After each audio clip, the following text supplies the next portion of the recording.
alamin.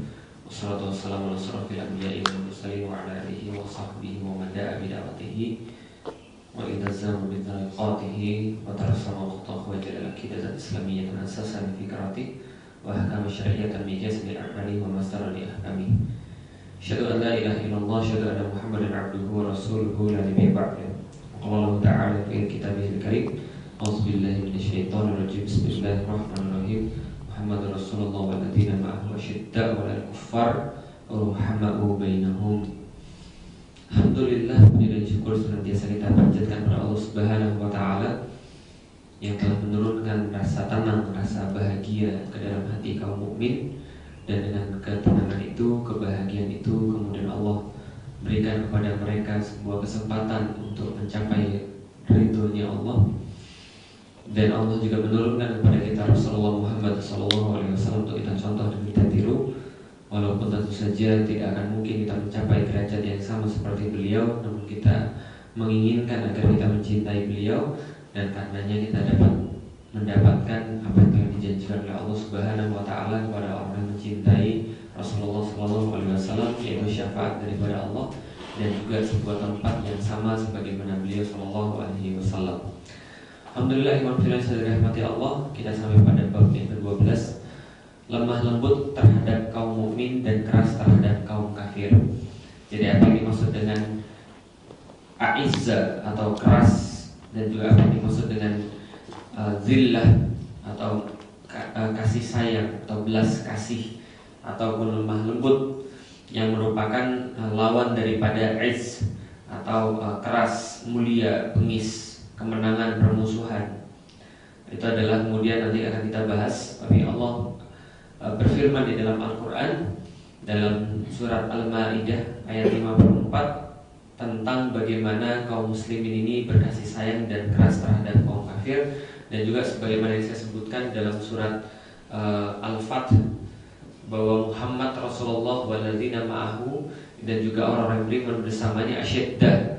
Dalam ayat itu Allah menggunakan kata syidda. Syidda itu adalah keras, tegas. Wa ruhama'u bainahum. Jadi asyidda itu adalah keras, ruhama itu adalah, ya asal katanya rohama, itu artinya belas kasih atau kasih sayang. Allah berfirman dalam surat Al-Maidah, ya ayyuhalladzina amanu may yartadda minkum an dinihi. Jadi wahai orang-orang beriman, may yartadda, kalau ada orang-orang yang murtad di antara kalian, may yartadda minkum. Jadi kalau ada orang yang murtad di antara kalian dari agamanya, fasawfa ya'tillahu, jadi maka Allah akan mendatangkan kepada kalian biqaumin yuhibbunahum wa yuhibbunah. Jadi Allah akan mendatangkan pengganti kaumnya, yang kaumnya ini tuhibbuhum, yang Allah mencintai mereka, wa yuhibbunah, dan mereka juga mencintai Allah. Artinya ini ayat ini pernah saya sampaikan ketika ada orang yang kafir, ada orang yang murtad dari agama Islam dan ada orang kafir yang masuk pada agama Islam. Artinya jangan khawatir, Allah senantiasa akan menjaga agama ini. Maka Allah tidak akan henti-hentinya menurunkan orang-orang atau mengirimkan orang-orang yang akan berada dalam agama ini dan memuliakan agama ini. Dan orang-orang yang masuk itu senantiasa lebih baik daripada orang-orang yang keluar.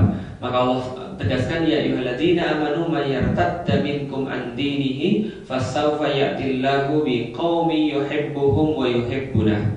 Apa kemudian sifat mereka? Ini sifat mereka, azillatin 'alal mu'minin wa 'izzatin 'alal kafirin. Ini adalah sifat mereka, azillah. Nah, ini kata-kata zillah yadhullu. Ini adalah kemudian sebuah sifat lemah lembut, belas kasih. Mereka punya sifat, orang-orang yang didatangkan Allah sebagai pengganti orang-orang yang keluar ini, azillatin 'alal mu'minin a'izzatin 'alal kafirin. Mereka punya sifat yang tergabung. Nah, karena itu tidak ada huruf waw, tidak ada huruf dal. Mereka punya sifat yang sama. Apa sifat mereka? Mereka sangat lemah lembut terhadap orang-orang mukmin, tapi sangat keras terhadap orang-orang yang kafir. Apalagi kemudian sifat-sifat mereka, tujahiduna fi sabilillahi wala takhafu laumatal la'im. Jadi mereka ini berjihad di jalan Allah, wala takhafuna, dan mereka tidak pernah takut laumatal laim, tidak takut celaan orang-orang yang mencela. Mereka tidak takut dengan omongan orang-orang. Zalika fadlullahi yu'tihi man yasha. Maka itulah, perhatikan fadlullah. Fadlullah ini adalah ar-rizq. Fadlu itu adalah keutamaan. Maksudnya adalah ar-rizqu, rizki Allah. Jadi pemberian Allah, keutamaan yang diberikan oleh Allah, sebuah rizki yang diturunkan oleh Allah mayyasya, terhadap orang-orang yang Dia kehendaki.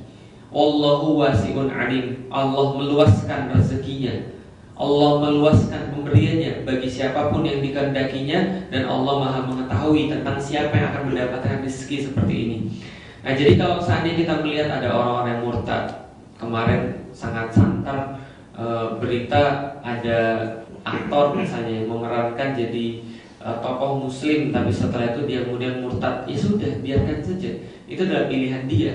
Ya kalau memang di dalam daulah, kalau sudah ada daulah, kalau sudah ada negara yang menerapkan Islam, ya dia mendapatkan hukumnya sendiri. Tapi ketika sekarang memang tidak ada daulah, memang tidak ada yang bisa menghukum, dan kita tidak perlu repot. Lah kenapa? Ya kita sedih ya. Kita kemudian merasa bahwa ada yang salah dalam kaum muslim, iya, tapi agama ini nggak ada yang salah.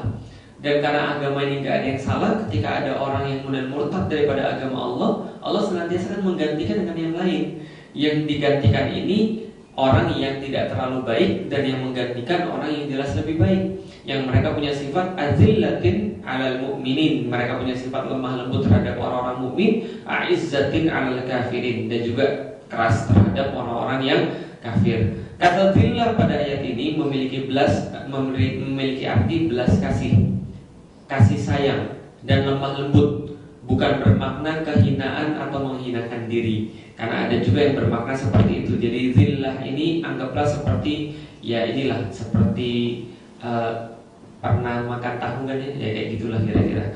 Jadi kadang-kadang ada makna yang menghinakan diri, kadang-kadang ada makna ya lembut gitu kan ya, kasih. Kata padanannya itu adalah al-hilm. Al-hilm itu sabar, lemah lembut, baik hati gitu kan ya, senantiasa bisa memahami, yaitu al-zillah. Kata zillah pada ayat ini memiliki arti belas kasih. Sedangkan kata al-izzah itu seperti kata innal izzata lillah. Sesungguhnya kemuliaan itu milik Allah. Izzah itu juga selain kemuliaan juga bisa berarti kesombongan, bisa berarti kekerasan. Izzul mukminin, rasa bangga pada kaum mukmin, atau rasa kemuliaan pada kaum mukmin. Atau misalnya izzah ini juga bisa berarti golabah atau mengalahkan. Al-ardul izzaz maknanya sama dengan tanah yang keras atau tanah yang tidak lembut ya, tanah yang apa namanya, seperti tanah-tanah yang kemarau itu. Nah, itu adalah tanah al-izzaz, itu tanah yang keras. Juga Allah kemudian berfirman dalam surat Al-Fat sebagaimana yang saya bacakan, Muhammadur Rasulullah walladzina ma'ahu asyidda. Nah, ini asyidda ini sama artinya dengan kata al-izz tadi, al-izzah. Asyidda'u 'alal kuffar ruhama'u bainahum. Jadi ruhama ini adalah rasa kasih sayang. Dalam ayat ini Allah juga memerintahkan Rasulullah SAW berendah hati terhadap orang-orang mukmin. Dalam ayat lain Allah berfirman, "Wakhfid janahaka lil mu'minin." Maka rendahkanlah hatimu, wakhfid, dan rendahkanlah janahaka, hatimu, lil mu'minin, kepada orang-orang mukmin. Artinya kita tidak boleh tinggi hati terhadap orang-orang mukmin. Beda antara tinggi hati dengan tinggi diri, rendah diri dengan rendah hati. Kalau rendah hati itu tawadhu. Tawadhu itu menempatkan pada posisinya, itu tawadhu. Jadi kalau orang tawadhu itu gini, kalau punya duit 1 juta, ya berlakulah seperti orang yang punya duit 1 juta. Itu maksudnya tawadhu. Kalau punya duit 500.000, ya jangan berlaku seperti punya duit 1 juta. Kalau seandainya kita ini masih belum S1, ya jangan berlagak seperti orang yang S1. Itu tawadhu. Jadi tawadhu itu menempatkan pada makomnya, menempatkan pada posisinya. Jadi kalau ada orang yang berilmu, ketika dia semakin berilmu, dia akan mengetahui bahwa ilmunya bisa jadi tidak manfaat. Bisa jadi ilmunya itu ada yang lain yang lebih berilmu.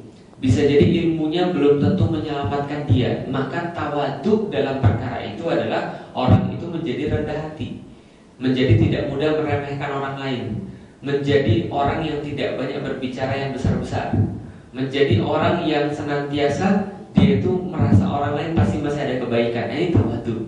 Jadi kalau orang tawadhu itu menempatkan pada posisinya, pada makomnya. Nah tapi kalau ada orang yang kemudian ya mungkin dia bukan siapa-siapa, tapi ngomongnya udah kayak semuanya. Nah ini adalah orang yang gak tawadhu. Misalnya contoh, ya saya sering contohin ya, baru nulis 1-2 buku tapi sudah bilang bahwa penulis termuda, paling hebat, buku bestseller. Mungkin tidak begitu.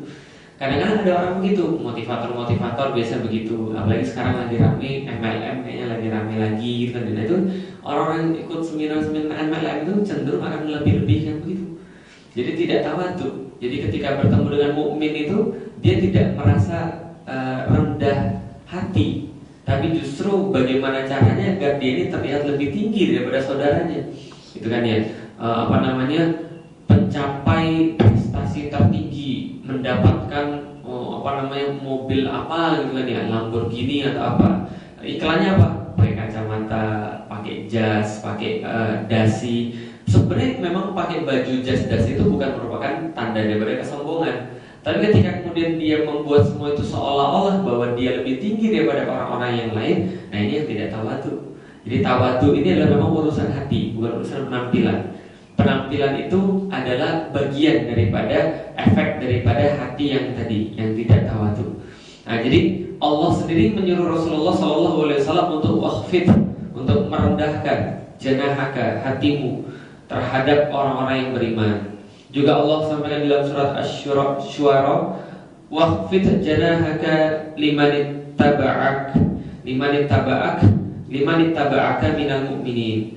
Sama, wakhfid janahaka, rendahkanlah hatimu kepada siapa? Limanittaba'aka minal mu'minin, kepada orang-orang yang mengikutimu, yaitu orang-orang yang beriman. Jadi maksud kedua ayat ini adalah lemah lembutlah pada mereka dan kasihilah mereka. Allah melarang Rasulullah SAW untuk bersikap keras. Fabima rahmatim minallahi lintalahum. Jadi Allah katakan, sebab rahmat daripada Allah, engkau kemudian berlaku lemah lembut pada mereka. Jadi karena Allah itu memberikan rahmat. Jadi ketika Allah memberikan rahmat pada Rasul ini kemudian bersikap lemah lembut pada orang-orang mukmin. Walau kunta fadzon, jadi kalaulah kemudian engkau bersifat fadzon, kasar, fadzon ghaliz, juga engkau bersifat ghaliz, engkau bersikap kasar dan engkau bersikap keras. Jadi kemudian walau kunta fadzon ghalizal qalbi, hatimu ini menjadi seperti itu,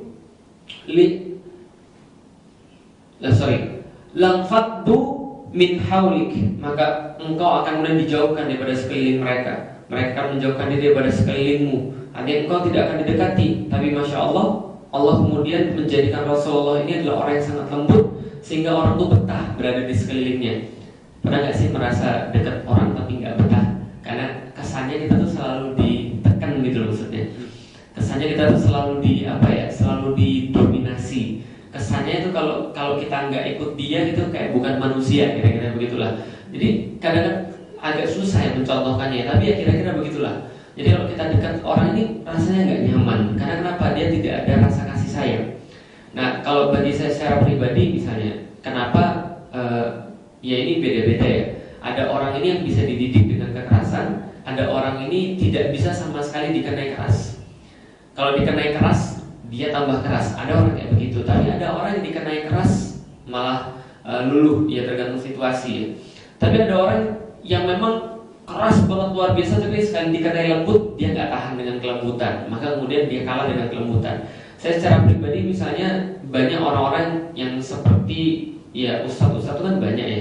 Kenapa saya secara pribadi kenal sama Fatih Karim? Itu karena memang ya kelembutan yang digunakan. Artinya ketika kita dengan dia kita merasa nyaman, kita merasa merasa happy, kita merasa senang ketika berdekatan. Nah itu ya yang diberikan pada Rasulullah. Jadi ketika kemudian itu tidak ada pada jiwa Rasulullah, tentulah lam faddu min haulik, tentulah mereka akan kabur daripada sekelilingmu. Fa'fu anhum, maka ketika engkau berlemah lembut itu fa'fu anhum, maka maafkanlah mereka. Fa'fu anhum, ya memang betul namanya manusia itu punya salah. Fa'fu anhum, tapi ya maafkanlah mereka. Wastaghfir lahum, dan tidak hanya maafkan buat mereka, mintakanlah ampun buat mereka. Wastaghfir lahum wasyawirhum fil amr, dan bersyurolah dengan mereka dan bermusyawarahlah dengan mereka.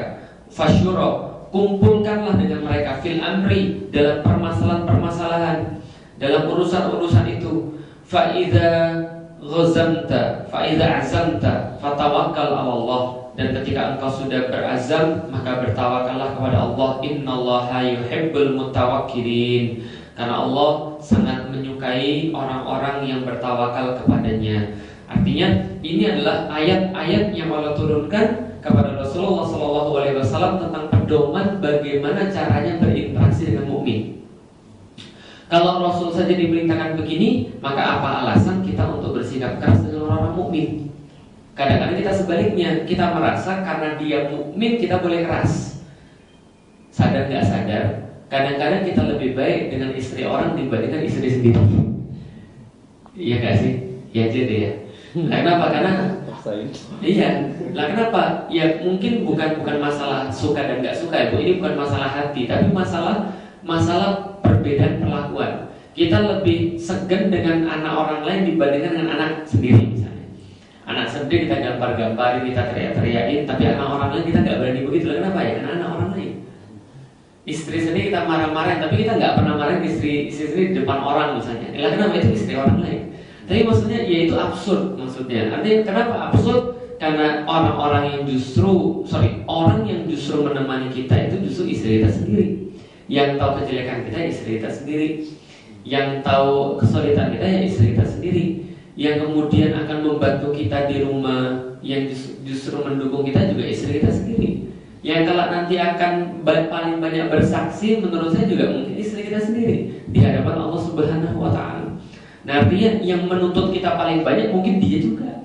Artinya justru bersikap lembut kepada mereka ini justru harusnya lebih kita utamakan. Itu contoh. Tapi kadang-kadang orang berpikir tidak begitu. Justru karena dia istri saya sendiri, justru saya harus marah. Ya kayak gitu ceritanya.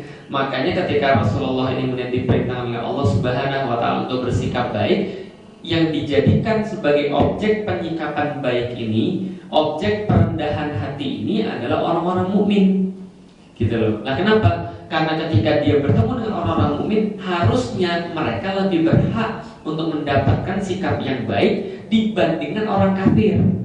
Lah kenapa? Sekafir-kafirnya kafir atau sebaik-baiknya orang kafir, bukan sekafir, sebaik-baiknya orang kafir, dia tidak akan ngaruh. Tapi sejelek-jeleknya umat mukmin, nanti di hari kiamat dia akan dimintakan saksi oleh Allah. Gitu loh. Artinya dia akan diminta saksi oleh Allah tentang perkara kita.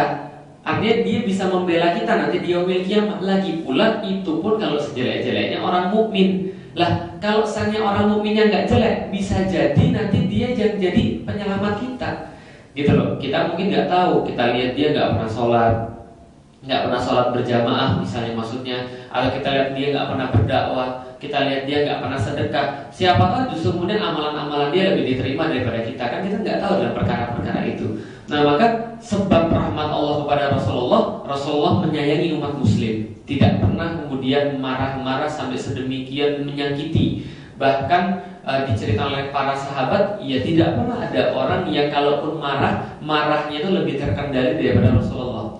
Ya bagaimana tidak, yang sudah kita ceritakan dalam hadis-hadis yang kemarin, perkara-perkara untuk menyayangi umat muslim itu, ketika ada orang yang sholat tapi kemudian ngomong pas sholat, dia nggak tahu. Ya mungkin kalau kita imam itu kesel gitu kan ya, udah kayak kepala tuh udah kayak berakar gitu kan ya.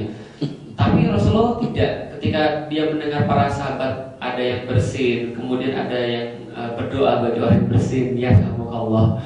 Ketika itu orang tuh, ngapain lu ya Allah, kira-kira gitulah, diam aja, kamu aja yang diam, celaka kamu ngomongin saya. Nah jadi justru ketika itu mereka malah ribut ketika sholat. Yang bilang lu berdua parah banget, kira-kira gitulah. Jadi ya ketika malah terjadi begitu, ya Rasul mungkin kesel mungkin ya harusnya, tapi Rasul tidak. Ya Rasul paham bahwa tugasnya adalah memberitahu orang yang belum tahu.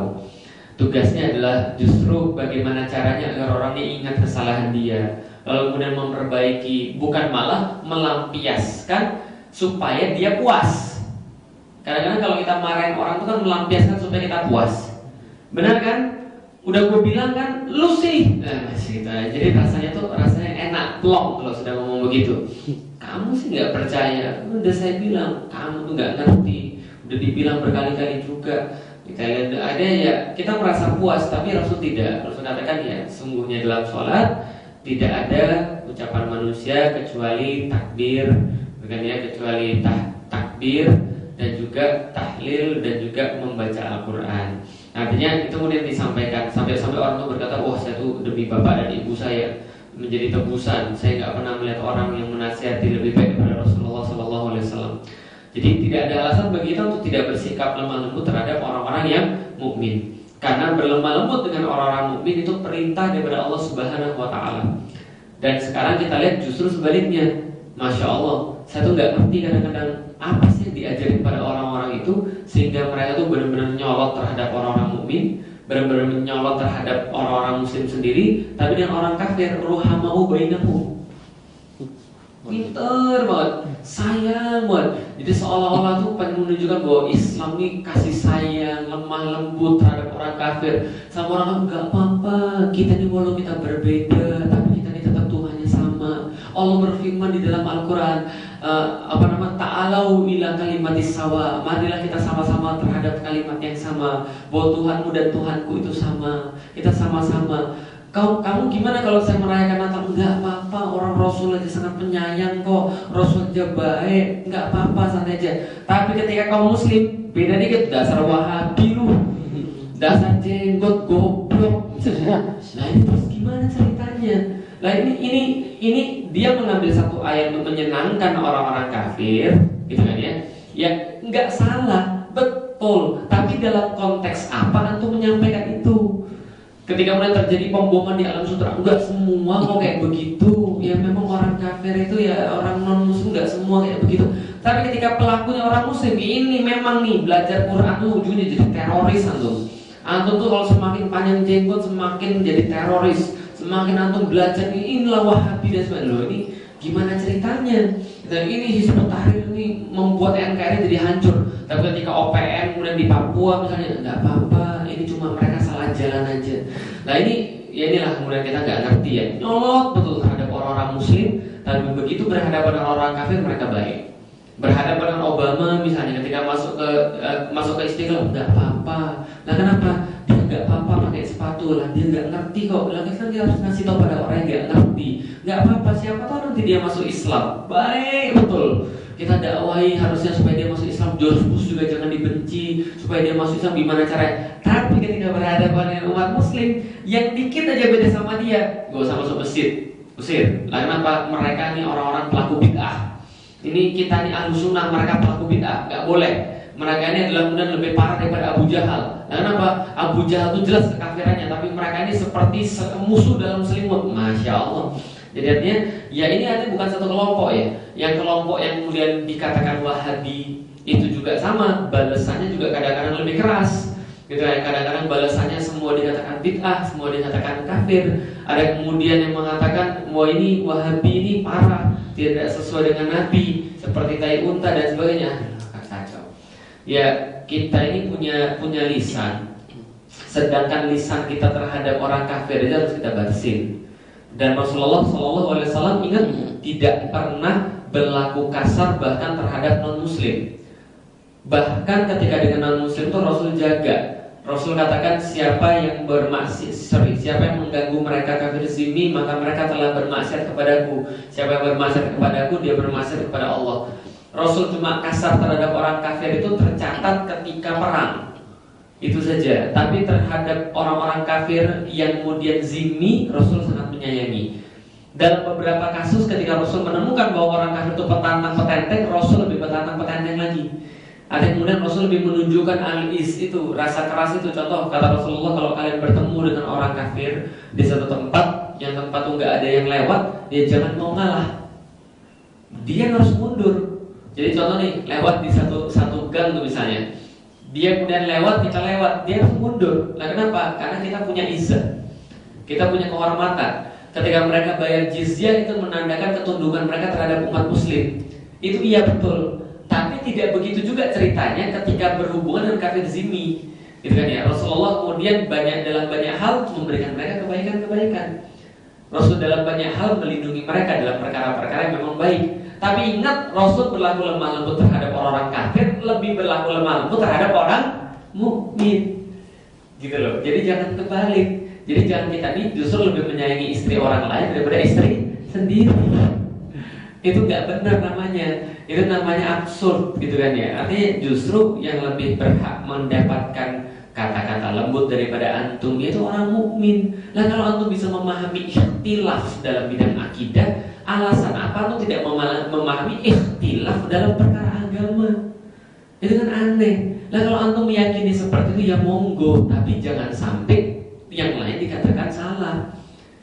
Tahlilan itu sesuatu yang bagus, dalilnya begini. Ya monggo, tapi jangan mengatakan kemudian orang yang nggak mau tahlilan terus diusir. Di Madura kemarin gitu, ngeri itu. Yang nggak tahlilan itu diusir dari kampung, gitu kan ya? Yang kafir nggak diusir, gitu kan ya? Ya walaupun emang boleh Ustaz mengusir orang kafir, iya nggak boleh. Maksudnya kafir aja nggak boleh diusir, apalagi mukmin gitu loh, gara-gara nggak tahlilan, gitu kan ya? Karena mungkin di tempat itu benar-benar sudah dimasuki, pokoknya nggak tahlilan itu parah, usir dari kampung karena nggak mau bermasyarakat. Ya apa bedanya antum kayak orang di Amerika? Orang di Amerika nggak boleh orang-orang kerudungan di satu tempat. Kenapa? Mereka bilang ini Amerika bro, lu jangan bawa-bawa selain Amerika ke sini. Padahal mereka sendiri mengartikan Amerika menurut mereka sendiri. Bisa dipahami maksud saya. Jadi ini adalah sesuatu perkara yang nggak jelas ya bagi saya. Namanya Muslim itu, ya kalau antum mau pakai baju warna biru misalnya kayak Yudi, ya bukan berarti yang lain harus pakai baju warna biru kan gitu. Setelah saya pakai baju batik, bukan berarti yang lain harus pakai baju batik. Lah kalau misalnya saya nggak suka pakai baju warna pink, ya bukan berarti antum nggak boleh pakai baju warna pink. Ya kalau antum suka pakai aja. Orang nggak ada dalil, nggak ada larangannya kok. Kadang-kadang ya memang betul. Bilang ini nggak ada sunnahnya gitu aja. Ya memang nggak ada sunnahnya, mungkin mereka ketemu nggak ada sunnahnya. Ya tapi kalau kan bukan berarti itu dilarang. Contoh misalnya baca Quran di kuburan itu nggak ada sunnahnya. Iya, tapi kan juga nggak dilarang. Ya nggak sih? Baca Quran pada orang hidup boleh, baca Quran pada orang mati boleh. Yang nggak boleh adalah bacaan Quran pada orang mati doang. Yang hidup nggak dibacain, gitu kan ya. Artinya ya terserah aja, kan nggak ada larangannya. Lah kan juga mereka nggak bilang dilarang, tapi kadang-kadang karena asobia kelompok, ya, gara-gara kita merasa kita kelompok ini dan dia kelompok itu, seolah-olah kita harus menyalahkan orang. Dan akhirnya lembah lembutnya ini nggak ada. Ingat, Allah akan minta pertanggungjawaban terhadap itu semua. Perkataan-perkataan seperti itu Allah akan minta tanggung jawab. Kenapa? Nggak boleh. Apalagi satu orang sesama muslim, apalagi satu harokah. Nah, saya satu harokah itu ya lebih berhak mendapatkan rasa kasih sayang. Ketika Allah memerintahkan kaum muslim atau Rasulullah agar menyayangi dan lemah lembut pada orang beriman dan melarang bersikap keras, saat itu pula Allah memerintahkan beliau agar saat yang sama Rasulullah diperintahkan bersikap lembut terhadap orang beriman, saat itu Allah memerintahkan beliau keras terhadap orang-orang kafir. Ya ayuhan nabiyyu jahidil kuffar. Wahai para nabi, jahidil kuffar, perangilah orang-orang kafir. Berjihadlah pada orang-orang kafir. Wal munafiqina waghlidh 'alaihim, dan juga bersikaplah keras. Di saat yang sama ghalidh tadi dilarang pada orang mukmin. Di saat yang sama ghalidh ini diperintahkan pada orang-orang kafir. Wa ma'wahum jahannam, dan tempat mereka adalah di neraka Jahannam. Wa bi'sal masir, dan itulah seburuk-buruk tempat yang kembali. Ini berkaitan dengan perang. Jadi ingat ya, ketika bertemu dengan ayat yang begini atau hadis yang begini, jangan langsung diambil ansih. Coba lihat bagaimana ayat yang lain, coba lihat bagaimana hadis yang lain. Ternyata banyak hadis yang lain yang sudah saya katakan Rasulullah justru juga melakukan kasih sayang terhadap orang-orang yang kafir. Tapi dalam perkara jihad, ya sudah, memang begini harusnya terjadi. Jadi kalau dalam perkara jihad itu tidak ada kasih sayang, tidak boleh ada kasihan. Sebagaimana Allah memerintahkan tidak boleh ada kasihan ketika pelaksanaan hukum syara. Jadi ketika ada orang misalnya berzina dan dia sudah menikah, ketika kita merajam itu tidak boleh ada rasa kasih sayang. Ya ketika itu harus tega. Nah kenapa tega? Karena itulah cara Allah untuk kemudian menghukum dia. Dan ingat ketika kita menghukum dia itu bukan berarti kita benci. Ya, jadi bersikap keras itu bukan berarti kita benci loh. Artinya apa? Ya itu adalah mukmin, kita melawan begitu karena Allah perintahkan. Dan kita tahu ketika dia diperlawan seperti itu, dia diampuni dosanya untuk berbuat dunia karena perbuatan dia di dunia maksiat itu. Tapi tidak boleh ada rasa kasih sayang, karena kalau ada rasa kasih sayang, hukuman itu tidak terlaksana. Makanya hakim itu ketika memutuskan sesuatu tidak boleh ada rasa kasih sayang. Ketika itu keluarganya sendiri yang berbuat, maka dia harus kemudian menghilangkan rasa itu. Kalau dia tidak bisa, suruh hakim yang lain. Makanya pada suatu waktu kan ya dalam pelaksanaan hukum, ada orang yang terpandang dari kalangan terpandang itu kemudian mencuri seorang wanita, maka para sahabat itu mengkhawatirkan kalau wanita ini dihukum oleh Rasulullah, maka kaumnya ini akan mempengaruhi orang lain, mempengaruhi orang-orang yang lain. Maka diutuslah Usama bin Zaid. Usama bin Zaid ini adalah anak muda kesayangannya Rasulullah lah, kira-kira begitu. Usama ngomong dong sama Rasulullah agar Rasulullah meringankan perbuatan wanita ini yang mencuri. Apa kata Rasulullah? Rasulullah kemudian marah, wajahnya merah, naik ke atas kemudian tempat yang tinggi, kemudian berkhutbah di hadapan para sahabat. Ketahuilah kerusakan sebelum kalian itu karena kayak begini-begini. Kalau kalian menemukan orang yang rendah di antara kalian melakukan dosa, kalian hukum mereka. Tapi kalau Anda menemukan orang yang terpandang di antara kalian berbuat dosa, kalian tunda itu hukuman, kalian cabut itu hukuman. Orang-orang dulu rusak karena yang begini.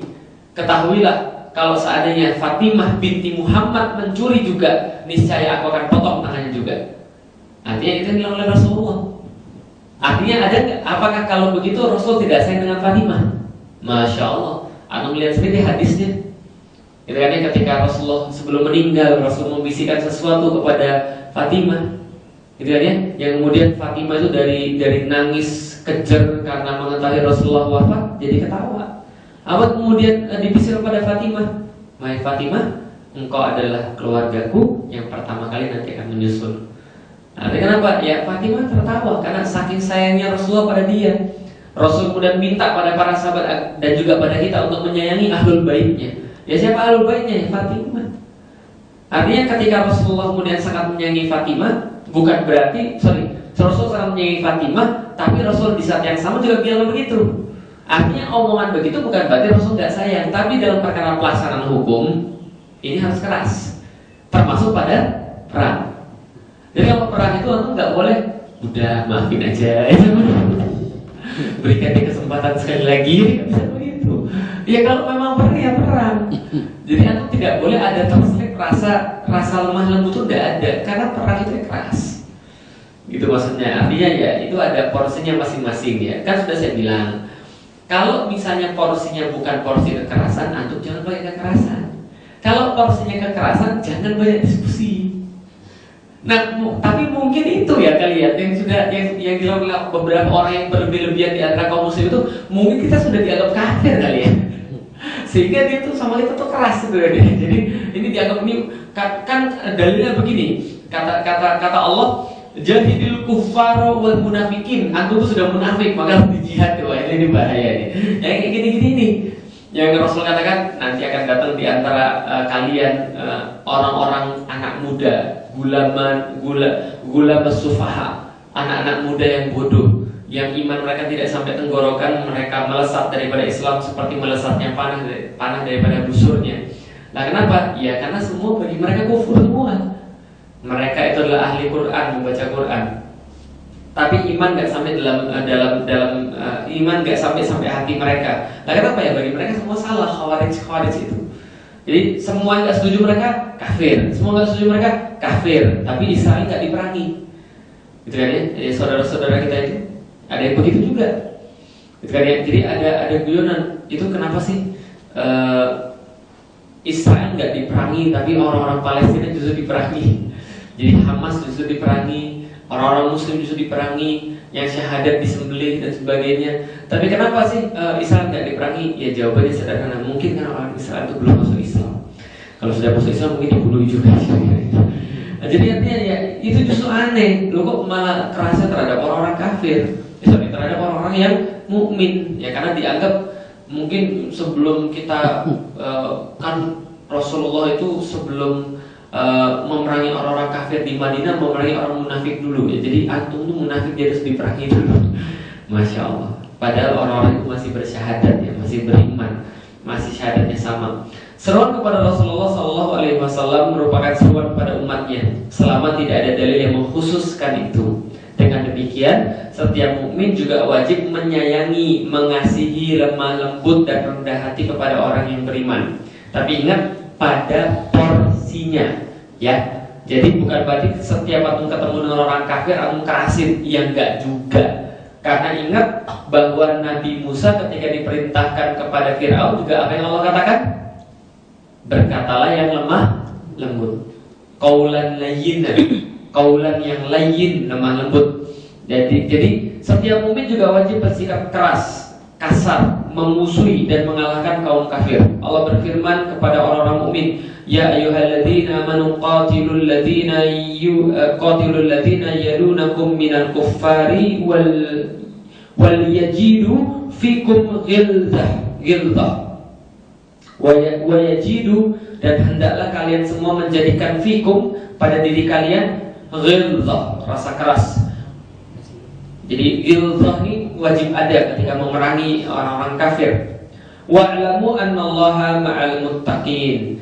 Ketahuilah orang-orang bahwa orang-orang yang muttaqin itu bertakwa, itu senantiasa Allah bersama mereka. Jadi ini adalah perintah daripada Allah. Cuma ya tadi ya sudah saya katakan harus diposisikan secara yang benar. Artinya tidak semua, tapi ketika kita berhadapan dengan orang kafir ya ini harus kita lakukan. Qatilul ladzina yalunakum minal kuffar. Perangilah orang-orang yang ada di sekitar kalian, yaitu adalah orang-orang kafir yang memang memerangi kalian. Dalam As-Sunnah terdapat nas yang membenarkan kewajiban tersebut dari hadis Nu'man bin Bashir radhiyallahu Rasulullah sallallahu alaihi wasallam bersabda, "Matsalul mu'minina fi tawadihim wa tarahumihim." Jadi perumpamaan kaum muslim dalam tawadihim, dalam tauhidnya mereka, dalam kesatuan mereka, dan dalam tarahumihim, dan dalam kasih sayang mereka, itu wa ta'atu fihim, dan juga mereka itu dalam atofnya, dalam saling mencintainya, masalul jasad, seperti tubuh yang satu, seperti tubuh yang sama. Idashtaka minhu, ketika satu bagian itu ishtaka, ketika satu bagian itu adalah sakit, maka idashtaka minhu udun, jadi ketika salah satunya merasa sakit, tada'a lahu sa'irul jasad, maka dia menyeru kepada seluruh jasad, seluruh tubuh, bisahri wal humma, dengan sahri, selalu terjaga, tidak bisa tidur, senantiasa terjaga, wal humma, dan juga merasa demam. Jadi selalu sahar dan demam, jadi tidak bisa tidur. Kenapa? Mikirin terus. Maka kalau ada orang bilang, ngapain sih kita bantu Palestina? Kita sendiri juga banyak masalah. Jangan salah, kalau dia itu mukmin, bagian manapun yang kemudian merasa sakit, dia nggak bisa tidur. Dia akan selalu terjaga, dia akan selalu mikirin. Nah kenapa? Karena itu adalah perumpamaan orang-orang yang saling mencintai karena Allah. Jadi itu adalah wajar. Justru kalau antum merasa melihat kasus Suriah, melihat kasus mukmin, antum tidak tergerak sedikit pun, masya Allah. Nah, terus dengan apa antum kemudian mencintai mereka? Lalu dengan apa Allah akan kemudian memasukkan kita dalam surganya? Karena kita sendiri tidak merasa cinta terhadap orang-orang mukmin. Tapi kalau gitu yang dekat gimana saat? Ya yang dekat juga harus. Ya kan seperti satu tubuh. Kaki keinjek, kegiles. Emang kaki bisa teriak? Yang teriak apa? Mulut. Yang pusing? Yang melontot dan nangis? Mata. Kan gitu kan ya? Artinya gini loh, nggak serta-merta yang paling dekat itu harus yang paling banyak reaksinya, enggak juga. Lah kakinya kegiles biasa aja. Terus kakinya masih gimana? Kan nggak bisa apa-apa. Artinya itu maksudnya perumpamaan satu tubuh itu begitu. Gitu. Jadi bukan berarti yang dekat itu kemudian harus kita tolong lebih dulu. Iya enggak juga sebenarnya. Ya tergantung kadarnya seperti apa. Nah kalau kemudian mata antum dicolok, iya yang dekat teriak. Karena yang paling sakit di situ. Tapi kemudian kalau kemudian kaki itu digiles dan itu kemudian yang lebih sakit di situ, ya wajar kalau kita mempraktikkan di situ. Jadi artinya ya ingat ya, tapi bukan berarti saya bilang antum bantu Palestina aja, gak usah bantu orang-orang di sini, enggak juga ya. Ya itu semua amal soleh. Tapi maksudnya adalah perbuatan yang mengatakan bahwa kalian ini tidak benar, kalian bantu sana, sementara di sini tetap banyak orang yang susah. Bro, orang susah di Indonesia itu nggak akan habis. Dan kalaupun Islam tegak juga, orang di Indonesia juga banyak yang susah juga. Bisa dipahami maksudnya? Artinya ini perkara kebaikan ini nggak akan habis. Cuman nggak boleh kita mengatakan bahwa ketika orang membantu di Palestina seolah nggak peduli pada di sini. Dan biasanya ngomong begitu juga nggak nyumbang juga. Di sini nggak nyumbang, di sini nggak nyumbang. Dia memang hobinya ngomong doang. Kadang-kadang memang ada orang-orang di antara kaum muslim itu yang paling buruk adalah orang tukang komentarin orang lain. Kemarin ada seorang ustaz saya itu kemudian pergi ke India ngambil sanad hadis. Dia mendapatkan nasihat begini. Kata ahli hadis itu, sudah tua, hadisnya banyak banget. Jadi antum sebutin kitab apa aja, dia udah hafal semua. Orang India, dia bilang gini, manusia itu ada 3. Satu, itu orang yang senantiasa mencari ilmu dan gak puas dengan ilmu. Ini yang paling bagus kata dia. Yang kedua, ini singkatnya. Yang kedua, orang yang merasa cukup dari ilmu, lalu kemudian dia berhenti. Dia bilang ini kayak cecak. Cecak itu kalau dia gak jalan jatuh. Kalau dia jalan malah gak jatuh. Iya juga ya. Cecak itu kan kalau lagi diem kan biasanya dia mungkin dia ini ya ketika tadi kan ya, ketika dia diam merayap itu kan dia nggak jatuh. Tapi ketika datang seekor dia sudah makan dia di hore terus dia jatuh. Jadi karena dia diam aja kan ya. Nggak usah diri. Ya segala sesuatu yang diam itu rusak. Sebagaimana kata Imam Syafi'i. Jadi aku tidak melihat air kalau dia bergerak kecuali akan menjadikannya jernih. Tapi kalau dia diam dia kelumutan. Jadi kalau seandainya cecak juga sama. Kalau ulama India itu ngambilnya cecak. Mungkin cecak di India itu mungkin ini ya setelah makan kenyang jatuh kan ya. Karena dia diam gitu kan. Jadi kalau orang itu diam gak nambah-nambah malah dia jatuh. Jadi itu yang kedua. Itu orang yang gak benar. Jadi ada orang yang terus mencari, dia akan beruntung. Ada yang diam merasa cukup dengan ilmunya, dia jatuh. Dan yang paling parah kata dia adalah orang yang gak mau nyari ilmu, juga gak punya ilmu, tapi kerjanya ngomentarin orang yang punya ilmu. Ini yang paling celaka ini. Lah kenapa? Kerjanya tiap hari tuh nyari ini kesalahannya ada di mana ini. Masya Allah, dia sendiri gak mau nyari ilmu, gitu loh. Lah kalau mau ya cari ilmu, bikin yang lebih bagus, itu lebih baik. Antum melihat Felix Show salah, yang gak usah komentar. Ya antum tahu kesalahan saya di mana, antum jadilah yang lebih baik, itu baru benar. Tapi kalau aku ngeliat Felix ini, terus aku sendiri nggak tahu ngapain itu loh. Terus karyamu apa? Ya kritik ini kan. Di orang-orang yang tukang kritik itu biasanya nggak ada karya. Kenapa? Karena waktunya habis untuk mengkritik. Jadi karyanya kritiknya itu, tapi dia sendiri nggak kemana-mana, masya Allah. Nah, jadi artinya ya ini orang yang nggak jelas. Jadi kalau kita merasa satu tubuh ya kita akan peduli pada siapapun dan dimanapun selama dia muslim. Imam Muslim meriwayatkan dari Iyad bin Himar, dia berkata, aku mendengar Rasulullah Shallallahu Alaihi Wasallam bersabda, ahlul jannati salah satu. Sesungguhnya penghuni surga itu ada 3. Sultanin muqsitun mutasaddikun mutawaffihun. Nah, jadi ada ciri-ciri pemimpin yang baik yang masuk surga itu ada 3. Jadi penghuni surga ada 3 golongan, tapi ciri-ciri yang pertama penghuni surga adalah sultan, para penguasa. Siapa mereka? Zu sultanin muqsitun. Qasid itu adil. Qasad yang penguasa adil.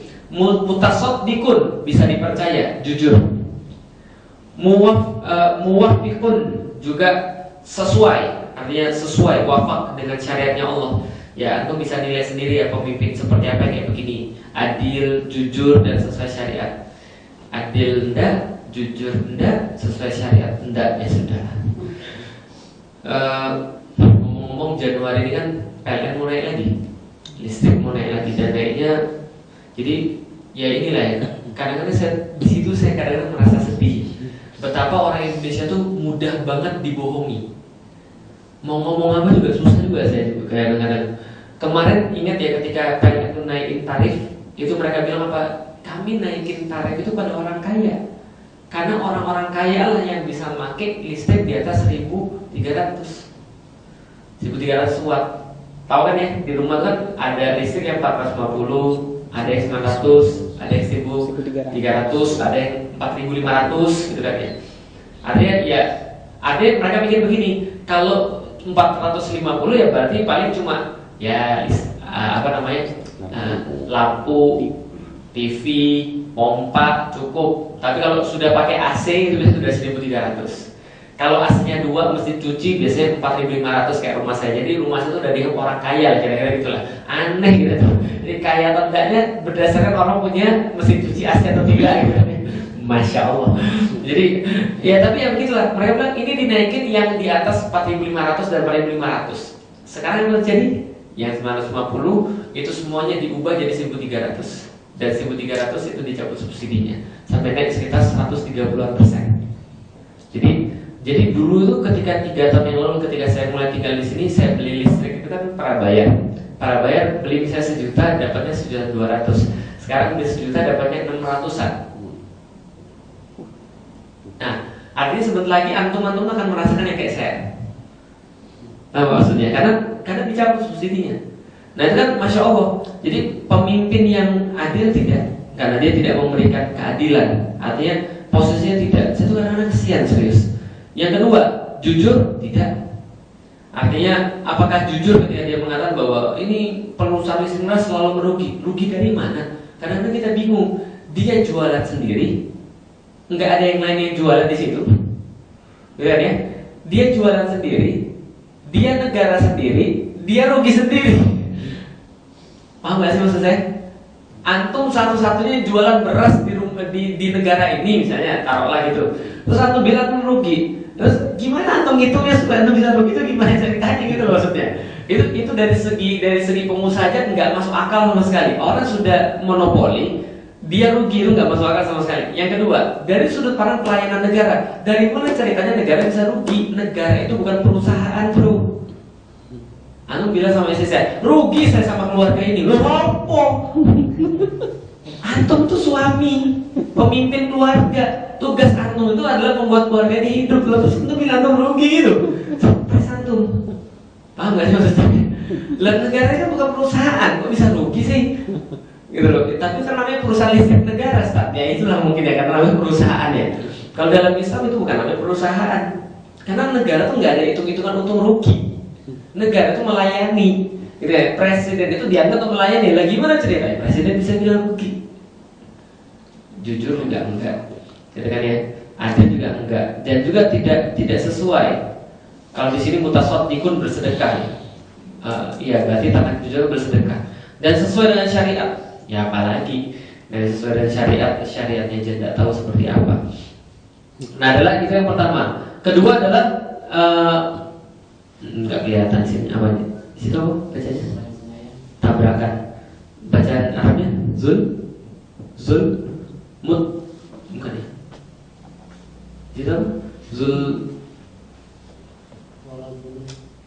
ini ada kan yang pertama Zul Sultanin Muksitun Mutasaddiqun Muwafiqun Warajulun Rohimun Ahlal ini diulang lagi Warajulun di situ apa?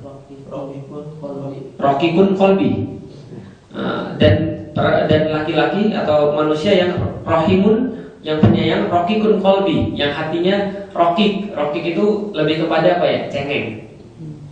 Tapi bukan cengeng sih, apa yang mudah tersentuh ya? Rokikun kolbi, yang hatinya mudah tersentuh. Terus apa lagi bacanya? Likulli zil kurba. Oh ya. Dan hatinya mudah tersentuh. Jadi di sini diartikan halus perasaannya. Rokik halus perasaannya, hatinya kepada setiap kurba, setiap orang yang dekat atau keluarga, setiap memiliki keluarga, zil kurba wal muslim, dan juga terhadap orang-orang muslim, mudah tersentuh hatinya, sensitif. Ini Masya Allah. Jadi inilah muslim masuk surga tuh gara-gara sensitif doang. Kayaknya orang ini susah. Ada apa kenapa Dik? Ya ini saya lagi galau. Ya sudah, jangan galau. Galau kenapa? Saya tidak punya jodoh. Ya itu nasibmu Dik. Ya walaupun begitu, ya nggak apa-apa. Yang penting dia penyayang itu loh, halus, perasaan mudah tersentuh, mudah menangis. Nah, yang tepat itu Roqiq itu seperti Abu Bakar. Jadi ya memang cengeng sih ketika membaca Al-Quran dia tersentuh, dia nangis. Ketika melihat seseorang yang susah dia nggak bisa membiarkan. Dia senantiasa membantu dengan apa yang dia punya. Nah itu Roqiqun qalbi, Roqiqun qalbi likulli dzil qurba wal muslim. Dan yang ketiga wa'afifun muta'affif. Wa'afifun muta'affif, sudah afif muta'affif. Wa'afif, orang menjaga kehormatan. Wa muta'affif, dan juga menjaga dirinya daripada perkara-perkara yang haram. Dzur'iyal, dan meminta-minta kepada manusia. Jadi ada 3, penguasa yang adil, suka bersedekah atau yang jujur dan sesuai dengan syariat. Kedua, orang yang penyayang, halus perasaannya bagi setiap yang memiliki keluarga dan terhadap orang-orang muslim. Dan ketiga, orang-orang yang afif, yang suci. Dan juga muta'affif, menjaga diri daripada perkara-perkara yang tidak suci atau dari perkara-perkara haram. Zu'iyal, dan juga orang yang menahan dari meminta-minta. Jadi di situ kelembutan hati itu masya Allah. Jadi kata Rasulullah, tidaklah dihiasi dengan kelembutan kecuali akan memperindah, dan tidaklah dihiasi dengan kekasaran kecuali akan merusak. Artinya dakwah juga sama. Kalau kita keras itu akan merusak dakwah, dan orang akan punya alasan untuk menolak kita. Orang punya alasan untuk menghina Islam. Orang punya alasan untuk menyerang Rasulullah sendiri. Oh gitu ya umat Muhammad. Kira-kira itu kadang-kadang kan, padahal kan nggak ada hubungannya ya. Kan masih banyak orang-orang muslim yang lembut, kenapa nggak dijadiin contoh? Kenapa? Jadi ya memang niatnya nggak betul, tapi ya setidaknya kita ngasih chance buat itu. Dalam hadis Jarir bin Abdullah, Rasulullah SAW bersabda, "Man la yarham la yurham." Siapa yang tidak menyayangi, dia tidak akan disayangi. Maka berbuat baiklah, itu kan tidak susah. Kadang-kadang berbuat buruk itu lebih susah daripada berbuat baik, karena berbuat baik itu menyenangkan diri sendiri. Sedangkan berbuat buruk itu membuat diri sendiri juga merasa benci, menyusahkan diri. Kadang-kadang orang itu lebih sering menyusahkan diri atau lebih senang menyusahkan diri daripada membuat orang susah jadi senang. Kalau kita itu melihat orang senang, itu kita juga pasti senang. Dan kalau kita menyusahkan orang lain, itu juga buat diri kita jadi susah. Nggak percaya, coba aja. Kita ketemu orang senyum, dia senyum, kita juga senang. Tapi kalau kita kemudian marah-marahin orang, habis marah-marahin kita juga tidak enak juga. Ya karena manusia itu begitu. Ciri khasnya man la yarham la yurham. Siapa yang tidak mau menyayangi, dia tidak akan disayangi. Ini hadis muncul karena ada seseorang meremehkan seseorang yang lain yang memeluk keluarganya. Jadi dia melihat Rasulullah SAW ketika bertemu anak kecil dipeluk, dielus kepalanya, dikasih kurma, gitu kan ya. Lalu kemudian Rasul juga mengatakan begitu untuk memeluk anak-anak kecil, gitu kan ya. Tiba-tiba dia bilang, ya Rasulullah, saya punya anak 10, tidak ada yang saya peluk tuh. Maksudnya bangga gitu loh maksudnya. Saya punya anak 10, tidak ada yang saya peluk. Kok ini kayak film India aja, kira-kira gitu lah. Maksudnya kok kayak berlebih-lebihan sih, lebay banget nih. Ya Rasulullah berkata begini, man la yarham la yurham. Siapa yang tidak menyayangi, dia tidak akan disayangi.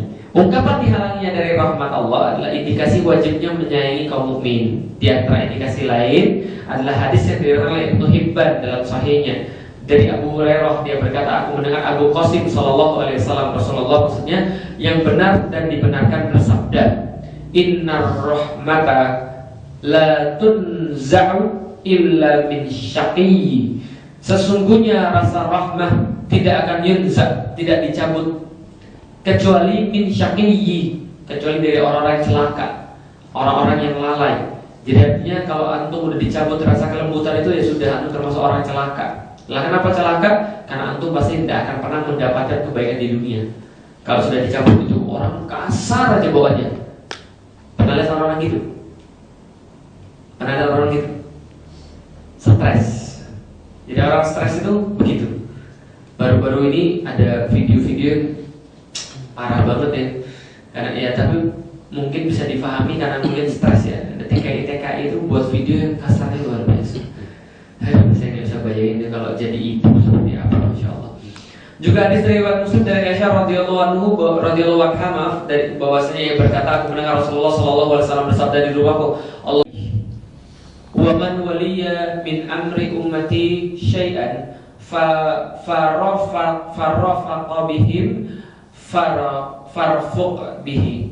Jadi ini adalah doanya Rasul berkata dengan pemimpin, duhai Allah. Jadi Aisyah mendengar, duhai Allah, siapa yang mewalikan di antara urusan-urusan umatku syai'an, sedikit saja diserai urusan oleh umatku untuk memimpin mereka, dan sedikit saja fasyaqqa alaihim, sedikit saja dia menyusahkan dalam urusan mereka ini, fashquq alaih, maka susahkanlah dia nanti di hari kiamat. Masya Allah. Jadi susahkanlah dia bukan di hari kiamat, di dunia dan di akhirat nih, karena nggak dibatasin. Waman waliya, dan siapa yang mewalikan min amri ummati syai'an, daripada urusan umatku sedikit saja syai'an, maka farfaqa bihim, maka dia berbuat farfaqa bihim, dan dia berbuat rafiq, memudahkan urusan umat-umat muslim ini, farfuq bihi, maka juga mudahkanlah dia nanti di dunia dan juga di akhirat. Jadi itu ya. Jadi kalau antum itu diserahi urusan, bawaannya menyulitkan terus. Jadi kayak nggak ada yang mudah gitu loh. Jadi slogannya, kalau bisa sulit kenapa mudah? Nah, gitu. Biarin aja dia sulit, biarin dia susah. Ya, ini akan diberatkan oleh Allah juga. Mungkin ada yang menyatakan bahwa perintah untuk menyayangi bersifat umum, mencakup seluruh manusia, baik muslim, kafir, munafik, taat, maksiat. Hal ini didasarkan pada hadis Jarir bin Abdullah yang diriwayatkan oleh Imam Muslim. Jarir bin Abdullah berkata, Rasulullah sallallahu alaihi wasallam bersabda, la yarhamullah man la yarhamun nas. Maka kami katakan benar, kata an-nas memang bersifat umum, tapi termasuk kata umum yang memiliki arti khusus, bagaimana kata an-nas dalam firman Allah, alladzina qala lahumun nasu innan nasa qad jama'u lakum. Yaitu adalah ini dalam surat Ali Imran. Ada sekelompok manusia berkata, innan nasa qad jama'u lakum, sesungguhnya manusia telah berkumpul untuk menyerang kalian, fakhshawhum, maka takutlah kepada mereka. Maka an-nas di sini, ini yang dimaksud bukan seluruh manusia, tapi dalam ayat ini yang dimaksud adalah orang-orang Quraisy yang berkumpul untuk menyerang kaum muslimin pada perang Ahzab. Ya, jadi an-nas di situ adalah kata umum tapi khusus. Jadi manusia tapi disebutkan adalah bahwa ini adalah termasuk orang-orang Quraisy. Di antara hadis yang membuktikan kasih sayangnya Rasul pada kaum mukmin adalah hadis yang diriwayatkan oleh Bukhari dan Muslim dari Abdullah bin Umar. Dia berkata, Sa'ad bin Ubadah pernah mengadukan penyakitnya. Kemudian Rasulullah SAW datang untuk menengoknya bersama Abdurrahman bin Auf, Sa'ad bin Abi Waqqas, dan Abdullah bin Mas'ud. Ketika Rasulullah SAW masuk menemuinya, beliau mendapatinya sedang pingsan. Kemudian beliau berkata, apakah dia sudah wafat? Para sahabat menjawab, belum wahai Rasulullah. Kemudian para sahabat menangis. Kemudian Rasulullah menangis, dan ketika para sahabat melihat beliau menangis, maka mereka pun menangis. Kemudian Rasulullah SAW bersabda, Allah tasma'un, apakah kalian tidak mendengar semuanya? Innallaha la ya'adzib, sesungguhnya Allah tidak mengazab bidam'il ain, sesungguhnya Allah tidak akan mengazab atau menyiksa karena aliran air mata, karena air mata yang tumpah ini, wala bihusnil qalbi, dan tidak juga hati yang sedih ini, walakin yu'adzibu bihadza, akan tapi Allah mengazab dengan ini, wa asyara ila lisani, lalu menunjuk lidahnya, au yarham, atau Allah akan memberikan rahmatnya.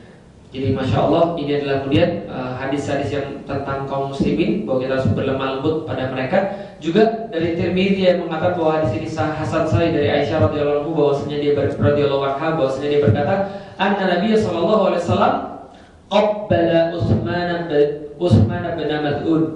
Rasulullah menjenguk Utsman bin Mas'ud, lalu kemudian menciumnya dalam keadaan dia sudah wafat, wa huwa mayyit, dia sudah jadi mayyit, wa huwa yabqi, dan Rasulullah menangis. Aw qala ainahu tazrufan, bahwa tazrufan, matanya mencucurkan air mata atau berlinang air matanya. Jadi ada begini, maksudnya penulis ini adalah kita itu harus lemah lembut cuma pada kaum mukmin. Pada kaum kafir itu keras, ya, dalam situasi-situasi tertentu. Dalam situasi-situasi yang tidak tertentu, ya jangan keras. Karena dakwah itu lembut, penerapan hukum keras. Ya, jadi kalau dakwah itu jangan keras. Karena pernah nggak kita melihat Rasulullah ketika berdakwah pada orang kafir keras? Ya. Tapi dalam penerapan hukum keras. Default orang mukmin lembut, orang kafir keras. Gitu kan ya. Artinya itu adalah defaultnya. Jadi kira-kira gitu. Nah jadi itu adalah kemudian hadis tentang kasih sayang. Dan ada beberapa hadis yang lain. Ini adalah tentang Rasulullah kepada istri-istrinya.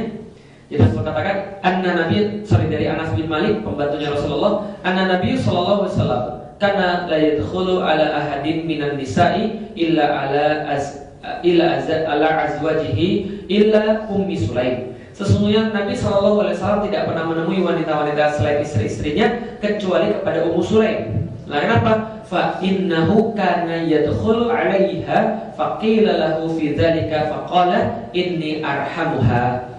Jadi Rasulullah SAW itu suka mengunjungi Ummu Sulaim padahal bukan istri-istrinya. Jadi suka menemuinya. Kemudian ada yang berkomentar tentang hal itu, maka Nabi bersabda, inni arhamuha, aku mencintainya. Kutila akhuha ma'i, karena saudaranya telah terbunuh pada satu peperangan bersamaku. Ada yang berkomentar, loh kok Rasul menemui Ummu Sulaim? Kan bukan istrinya. Ya, karena dikatakan bahwa Ummu Sulaim ini sudah termasuk mahramnya Rasulullah. Nah, kenapa mahramnya Rasulullah? Karena dia berkerabat dengan Rasulullah pada, kalau saya nggak salah ya, jadi Ummu Sulaim ini adalah bibinya Rasulullah. Bibinya yang sudah masuk mahram. Jadi ini sudah, ya memang tidak ada masalah. Jadi diceritakan bahwa Rasulullah datang pada Ummu Sulaim ini, kemudian Ummu Sulaim menyisir rambut Rasulullah sampai kemudian berada di pangkuannya. Artinya memang ya kita tahu bahwa Rasul tidak mungkin berbuat dosa. Ya berarti pasti ada penjelasan tentang itu. Jadi ini adalah penjelasannya karena memang Rasulullah mencintainya karena dia termasuk mahramnya Rasulullah Shallallahu Alaihi Wasallam. Jadi hadis yang diriwayatkan oleh Al Bukhari dari Abdullah bin Umar, dia berkata, Hasran Nabi Shallallahu Alaihi Wasallam ahlat Taif, falam yaftahha, faqala inna qafiluna qadan, insyaallah. Faqala al-muslimun naqfulu walam naftah. Qala fakhdu ala al-qital faqadaru fa asabatkum jirahat. Qala Nabi sallallahu alaihi wasallam inna qafiluna ghadan insyaallah. Faka'anna dzalika a'jabahum fatabassama Rasulullah sallallahu alaihi wasallam. Nabi sallallahu alaihi wasallam telah mengepung penduduk Taif tapi belum bisa menaklukkannya. Kemudian beliau bersabda, qafiluna ghadan insyaallah. Kita akan kembali ke Madinah besok. Kaum muslim berkata, loh, kenapa kita harus kembali padahal kita belum dapat menaklukkannya? Maka Rasulullah sallallahu alaihi wasallam bersabda, pergilah berperang. Maka sahabat pun pergi berperang sehingga mereka terluka. Lalu Rasulullah SAW bersabda lagi, besok kita akan kembali ke Madinah insyaallah. Para sahabat terheran-heran dengan sabda Nabi SAW, sementara Nabi hanya tersenyum. Paham maksudnya? Jadi misalnya gini, Rasul tuh tahu sahabat tuh capek. Rasul tuh tahu para sahabat tuh lagi lelah. Maksudnya ya dalam kondisi sulit. Ketika mengepung penduduk Taif. Taif itu dari Mekah sekitar 2 jam naik gunung. Jadi kayak dari sini ke puncak. Jadi kalau sudah pernah ke Mekah, nanti antara Mekah dan Taif itu bedanya luar biasa. Di Taif itu banyak sekali tanaman-tanaman, banyak sekali pohon-pohonan, banyak sekali buah-buahan. Jadi pemasoknya buah-buahan di Mekah itu termasuk dari Taif. Dan kita tahu bahwa ketika mendaki itu kan capeknya luar biasa. Kalau dulu itu 2 jam, kalau zaman sekarang ya jalan kaki sekitar mungkin seharian lah ya, atau setengah hari atau sehari ya ke Taif itu. Nah jadi capek ke sana, mengepung nggak bisa menaklukkan. Rasul bilang, ya udah kita besok kembali ke Madinah. Para sahabat justru mulai bersemangat, jangan ya Rasulullah, ini belum takluk ini. Ya sudah kalau gitu pergilah perang. Nah, ketika balik lagi capek lagi kan belum tahu. Ya udah besok kita kembali lagi. Enggak, kita masih mau perang, kita pergilah dalam begitu maksudnya gitu. Ya Rasulullah bersikap lemah lembut gitu loh. Tapi ya Rasul tahu tentang kondisi para sahabat. Nah, jadi artinya ya Rasul cuma tersenyum ketika melihat itu. Artinya ya itu adalah cerita tentang Rasulullah. Nah, ini adalah cerita tentang bersin yang saya sampaikan tadi. Baina ana usalli ma'a Rasulullah sallallahu alaihi wasallam. Jadi dari Muawiyah bin Al-Hakam dia menceritakan baina ana usalli ma'a Rasulullah sallallahu alaihi wasallam. Aku sedang sholat bersama Rasulullah sallallahu alaihi wasallam. Idza atasarrajulun minal qaum. Lalu kemudian ada sahabat kami yang bersin. Nah, ketika ada sahabat kami yang bersin, faqultu yarhamukallah. Maka Muawiyah dibilang yarhamukallah. Jadi kan kalau ada yang bersin kan didoain. Nah, dia taunya begitu. Ya karena memang ini belum diajarin sholat itu nggak ada fikih sholat kayak kita itu belum ada. Jadi ya mereka memang ketika sholat itu ya lihat Rasulullah dan lihat para sahabat. Ketika ada yang bersin dia berdoa yarhamukallah. Faromaniyal qaum bil absarihim. Maka kaum-kaumku tuh kemudian menusukku dengan pandangan mereka, memanahku dengan pandangan mereka.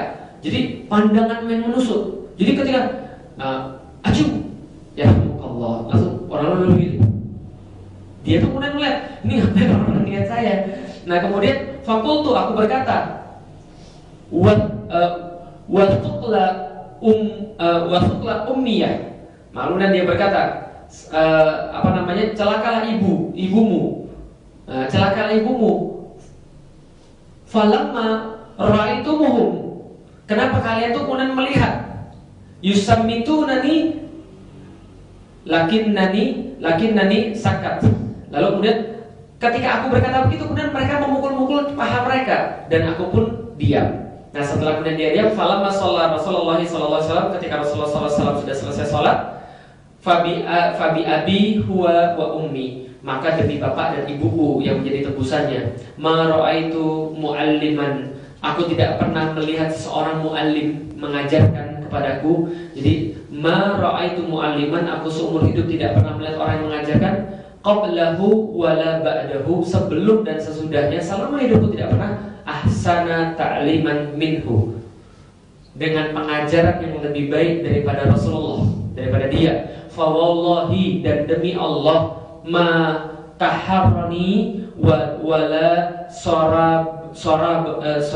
wa ma darabani, dan demi Allah dia tidak pernah menyuruh saya untuk kemudian dia tidak pernah berkata kasar, tidak membenci, tidak memukul, jadi tidak memukulku. Wala tashtamani, dan tidak pernah memarahiku. Qalat, tapi dia hanya berkata, inna hadhihi shalah, sesungguhnya salat ini wahai saudaraku, la yasluhu, tidak dibolehkan, fiha, di dalamnya, syai'un, sedikit pun juga, min kalamin nas, daripada perkataan manusia. Innama huwa tasbihu wa takbir. Bukan takbir dan tahlil, tapi sesungguhnya dia adalah tasbih wa takbir, karena dia sesungguhnya cuma tasbih subhanallah dan takbir wa qiraatul Quran, dan juga membaca Al-Quran. Nah jadi ini adalah lemah lembutnya Rasulullah pada orang. Yang terakhir, kuntu amshi ma'an Nabi sallallahu alaihi wasallam. Sesungguhnya kami sedang berjalan-jalan bersama Rasulullah sallallahu alaihi wasallam, wa alaihi burdah, dan pada Rasulullah ada burdah Najraniyun, ada burdah yang dari Najran. Jadi ada selendang yang Rasulullah pakai dari Najran, ghalidhul hasyiyah, yang pinggirnya kasar atau berenda-renda, bagus lah pokoknya selendang ini. Fa adrakahu a'rabiyun, lalu kemudian ada seorang Arab melihat selendang itu, fajazabahu, lalu kemudian dia menarik selendang itu, hatta ra'aitu sufhan au sofhatan, sampai aku melihat ada sofhatan, di bagian leher Rasul itu, ujung selendang itu, unuki, di leher beliau Rasulullah SAW, di leher beliau ada bekas daripada tarikan selendang itu. Qad atharat bihi hasyiatul burdah min syiddati jadbih. Lalu kemudian daripada tarikan orang itu, ujung selendang itu kemudian mengakibatkan ada bekas pada leher Rasulullah SAW. Faqala ya Muhammad a'tini, wahai Muhammad berikan kepadaku, kata orang Arab itu, min malillahi alladzi indaka, berikan kepadaku sebagian daripada harta yang Allah berikan kepadamu. Faltafata ilaihi fadhahik. Lalu kemudian Rasulullah SAW meliriknya, lalu kemudian tersenyum kepadanya. Summa amarolahu bi'aqta'in. Jadi kemudian lalu memerintahkan kepada orang itu untuk diberikan sesuatu kepadanya. Artinya Rasulullah SAW ini sangat baik, walaupun terhadap orang yang kasar terhadap dia. Artinya ada orang Arab nggak ngerti, Muhammad kasih saya harta yang Allah berikan kepadamu sebagian, ya sudah kasih kepada dia. Nah, jadi itu Rasulullah SAW dan para sahabat juga begitu. Nah itu agak sulit untuk kita tiru gitu kan ya. Tiba-tiba kita ditarik, Felix minta harta oleh Allah berikan, oh kerja bro. Nah jadi ya itu ya memang Rasulullah SAW ya memang ya kalau Rasulullah nggak begitu ya gimana ya caranya untuk gimana caranya kita bersikap kalau Rasulullah juga kasar terhadap orang-orang, jadi kita juga nggak bisa bersikap. Jadi ini adalah sedikit daripada kasih sayang Rasulullah terhadap orang-orang mukmin. Insya Allah kita akan melanjutkan pada yang lain. Yang jelas ya yang perlu saya nasihatkan kepada diri saya pribadi juga kepada diri kita sekalian. Ya kita itu kan pendakwah ya. Kalau pendakwah itu ya berarti kita tuh menginginkan manusia untuk mengikuti kebenaran. Ketika kita menginginkan manusia untuk mengikuti kebenaran, maka kita secara pribadi juga harus mencontohkan kebenaran itu dengan cara kebaikan. Yang sering saya contohkan itu adalah ya GPS itu kan tahu yang mana yang benar, tapi nggak selalu tahu yang mana yang baik ya. Jadi kemarin gitu kan ya, saya main ke tempat salah satu dari saya, Mas Aam, lalu kemudian buka GPS, Ustaz ini alamatnya ada, saya buka GPS, saya kemudian klik navigate gitu kan ya. Ternyata apa terjadi? Masya Allah, jalannya kampung-kampung, ujung-ujungnya buntu. Waduh. Ya ini sekali lagi, memang GPS itu tahu yang benar yang mana, jalannya benar, tapi dia nggak tahu yang baik. Yang tahu yang baik siapa? Ya penduduk setempat. Gitu. Pak, kalau mau masuk ke Villa Mutiara lewat mana Pak? Oh bukan lewat sini Mas, lewat jalan utama sana Mas. Sini bisa Mas, tapi Mas harus nyebrangin sungai sendiri. Nah tapi ini di GPS ada jalannya. Ya mau ada jalannya, mau nggak ada jalannya, memang jalannya begitu. Itu benar, nggak salah. Itu benar, cuman nggak baik. Gitu maksudnya. Jadi artinya antum itu memegang kebenaran, ngajak orang kepada kebenaran, ya harus dengan cara yang baik. Cara yang baik kalau nggak benar percuma. Artinya kalau antum lemah lembut, gitu kan ya, tapi antum nggak benar juga, lemah lembutnya dalam keburukan ya salah juga. Jadi artinya apa? Ya tahu yang mana yang benar, lalu bagaimana caranya menyampaikan dengan baik. Karena tidak semua yang benar itu akan baik. Nah, kira-kira gitulah. Tapi insya Allah kalau antum baik dalam hal yang benar itu sempurna. Gitu kan ya. Jadi benar dulu lalu kemudian baik. Masya Allah, barakallah, mudah-mudahan kita diberikan Allah barokah dan Allah memberikan kita rasa tadi keutamaan berupa rasa kasih sayang terhadap orang mukmin, karena bisa baik sama orang mukmin itu rezeki, ya. Jadi bisa baik sama orang mukmin itu rezeki dari Allah Subhanahu wa taala. Dan insya Allah karena itulah kita akan dikelompokkan menjadi orang yang dicintai oleh Allah Subhanahu wa taala. Assalamualaikum warahmatullahi wabarakatuh.